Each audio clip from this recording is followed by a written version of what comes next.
My name is Josiah, this is Maverick, and we are two of the military interpreters here at Fort Mackinac. Now, as we are currently dressed, we are dressed to represent soldiers as they would have looked in the 1880s in their dress uniform serving in the infantry. Now, we particularly represent the 23rd Infantry Regiment, Company E, as they would have been at Fort Mackinac from 1886 to 1890. Now, during those years, this fort would have been serving as the headquarters of the nation's second national park. Yellowstone was founded in 1873. Mackinac Island National Park was founded 2 years later in 1875.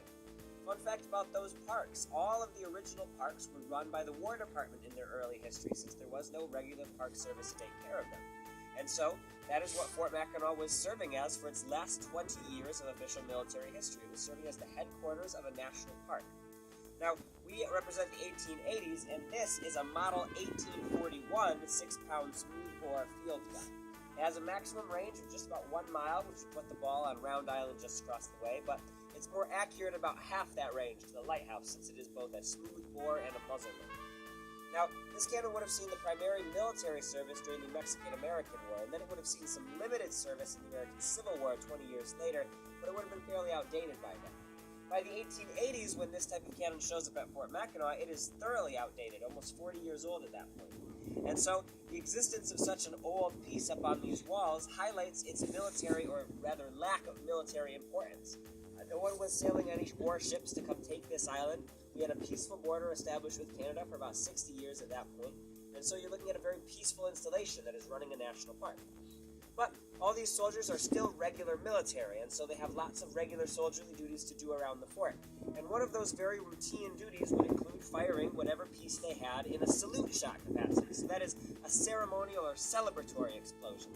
We would not be firing any live munition out of this while it was here at Fort Mackinac, because it was an old antique piece set up here just for the purpose of salute shots. Salute shots would regularly be fired to open and close the fort's working day back in the 1880s at the raising of the flag at Reveille and the lowering of that flag in the evening at retreat. You also would have seen these fired off regularly for different holidays, including Decoration Day, which we now know as Memorial Day, and on the 4th of July, when a national salute would be fired. That is 1 shot for each state in the Union, so at the time that would be 38 shots. Now that you know the history of salute shots here at Fort Mackinac and exactly why we have this cannon up on these walls, I am now going to start the loading process, which starts just with a thumb stall. This is where I just plug a hole at the back of the cannon, known as a touch hole or a vent, with my thumb, to make sure that only one entrance point is available for oxygen use at the front of the barrel. So Maverick is now going to take a tool known as a gunner's worm or a gunner's auger, and he's going to run that down the interior of the barrel. Giving that a good couple twists, make sure to dislodge any loose debris that may be left over inside, which might accidentally become a projectile, which would not be our goal. And if it's hot, it might also touch off the powder early, so we want to make sure that this cannon is completely empty before we load it. The next step is a further safety procedure to make sure that this cannon does not light off prematurely, which is the wet sponge. Maverick is going to take a little bit of sheep's wool, and he's going to dip that in a bucket full of hot water and a little bit of Dawn dish detergent, and he's going to run that down the bore of the cannon. My thumb stall here is helping him create a vacuum. As he removes this, you'll hear a thump. That thump is the vacuum collapsing. That is actually more important than the water to make sure that there is no fire left in this cannon, so now we can safely load it. The first step of the loading process here is just to take our tinfoil charge, right here, it's about 5 ounces of corn-grained black powder, and insert that into the muzzle. He is then going to use the other end of the wet sponge, the ramrod, to make sure that is fully seated to the base of the cannon, right where this touch hole is, which I've been covering. Once it's firmly in there, I can remove my thumb.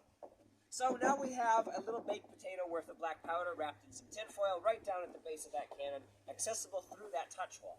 So the next step is to prime the piece. Maverick is going to take a gunner's pick, essentially just a little bronze spike, and he's going to run that through the touch hole, poking holes in that tinfoil charge so that we can get better access to that corn-grained black powder. Now that we have easy access through the touch hole to the black powder within the little baked potato down in that cannon, we can now insert our friction primer. A friction primer is essentially a little tube filled with black powder, roughly as much powder as is found in a .22 long rifle. That's not actually a lot of powder. That tube is then clipped at the top with a little pin lodged inside of that crimp. So, when the powder is ignited, the only place for those sparks to go is down into the cannon. All around that little crimping with that little pin lodged in there is a chemical known as mercury fulminate. It is a friction-sensitive gooey black substance invented in the 1820s. When we pull the lanyard, we will remove that pin and provide the friction necessary to ignite our cannon. So, this is when I would like to remind everyone that it is a cannon and it is loaded with black powder, so I will be inserting some historically inaccurate bright full orange earplugs, and I encourage you to do the same.